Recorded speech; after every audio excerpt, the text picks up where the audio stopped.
नमस्कार साथियों, स्वागत है आप सभी का एक बार फिर से आपके अपने YouTube चैनल पे। आज की डेट में एक बड़ी खबर आ रही है, जैसे कि आप स्क्रीन पर पढ़ सकते हैं।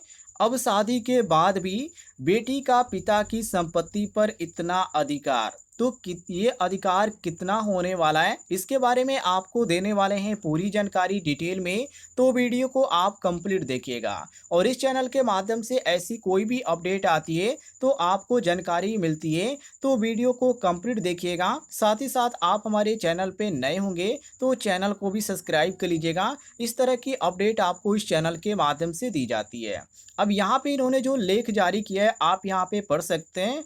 डॉटर प्रॉपर्टी राइट्स के अंतर्गत कि भारतीय समाज में आज भी ये सोच गहरी जुड़े जमाने बैठी है कि शादी के बाद बेटी का अपने पिता की संपत्ति पर कोई हक नहीं होता। लेकिन ये सिर्फ एक भ्रम है, सच्चाई इससे बिल्कुल अलग है। कानून के अनुसार बेटी का अपने पिता की संपत्ति पर उतना ही अधिकार होता है जितना बेटे का, और ये अधिकार उसे जन्म से ही मिलता है। ये शादी के बाद भी बना रहता है और इसे कोई भी हालात या रिश्ता ख़त्म नहीं कर सकता। ये चीज़ आप ध्यान रखिएगा। आगे इन्होंने यहाँ पे लिख रखा है, बेटा बेटी दोनों को बराबर अधिकार। मतलब कि अब जो कानून लागू हुआ है उसके अनुसार बेटे और बेटी दोनों को पिता की संपत्ति में बराबर हक मिलता है। यह हक सिर्फ कागजों का नहीं बल्कि व्यवहार में भी लागू किया जाता है। अब किसी भी पिता के दो बच्चे, एक बेटा और बेटी हो, तो दोनों को संपत्ति में आधा आधा हिस्सा मिलेगा। बेटी की शादी हो गई हो, तलाक हो गया हो या विधवा हो, इन सभी परिस्थितियों में उसके हक पर कोई भी असर नहीं पड़ता। उसका अधिकार पूरी तरह से सुरक्षित रहता है। ये चीज़ आप ध्यान रखिएगा।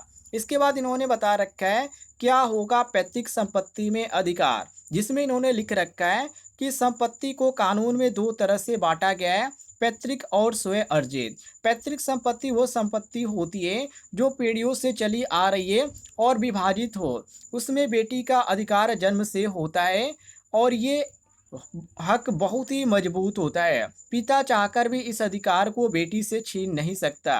बेटी को इस हक के लिए किसी भी अनुमति लेने की जरूरत नहीं होती। वह सीधा अदालत में जाकर अपना हिस्सा मांग सकती है। अगर उसे नाजायज तरीके से वंचित किया गया है तो न्यायालय उसकी पूरी मदद करेगा। आगे इन्होंने यहाँ पे बता रखा है स्व अर्जित संपत्ति पर क्या है स्थिति, जिसमें इन्होंने लिख रखा है कि अब बात करते हैं स्व अर्जित संपत्ति की, यानी कि वो संपत्ति जो पिता ने खुद की मेहनत से कमाई हो और इस पर पूरी तरह से पिता का अधिकार हो, और वो चाहे तो वसीयत के जरिए किसी को भी इसका मालिकाना हक बना सकते हैं। अगर पिता ने वसीयत लिखी है तो संपत्ति उसी हिसाब से बांटेगी, लेकिन अगर कोई भी वसीयत नहीं बनाई गई है और पिता की मृत्यु हो जाती है तो बेटी और बेटी दोनों को बराबर हिस्सा मिलेगा। ऐसे में बेटी को पूरा अधिकार है कि वो अपने पिता के हिस्सा की मांग करे। आगे इन्होंने यहाँ पे एक और हेडिंग में बता रखा है कानून भी देता है पूरा साथ, जिसमें इन्होंने लिख रखा है कि अगर किसी बेटी को उसके हिस्से से वंचित किया जा रहा है तो वह कानून की मदद ले सकती है। कोर्ट में जाकर वह अपना हक मान सकती है। भारत की न्यायपालिका ने कई बार यह स्पष्ट किया है कि बेटी का संपत्ति पर अधिकार उसके लिंग या वैवाहिक स्थिति से प्रभावित नहीं होता। अगर संपत्ति से आय हो रही है जैसे किराया या ब्याज, तो उस पर बेटी का भी बराबर हक होता है। कोर्ट ऐसे मामलों में कठोर निर्णय भी देता है जिससे बेटी को उसका न्याय मिल सके और संपत्ति का गलत इस्तेमाल न हो। तो ये आज की डेट में बड़ी जानकारी आ रही है। यदि आपको जानकारी पसंद आई होगी तो इस वीडियो पर एक लाइक कीजिएगा और इस वीडियो के नीचे आपको एक बटन दिख रहा होगा सब्सक्राइब वाला, उसे ज़रूर दबाइएगा।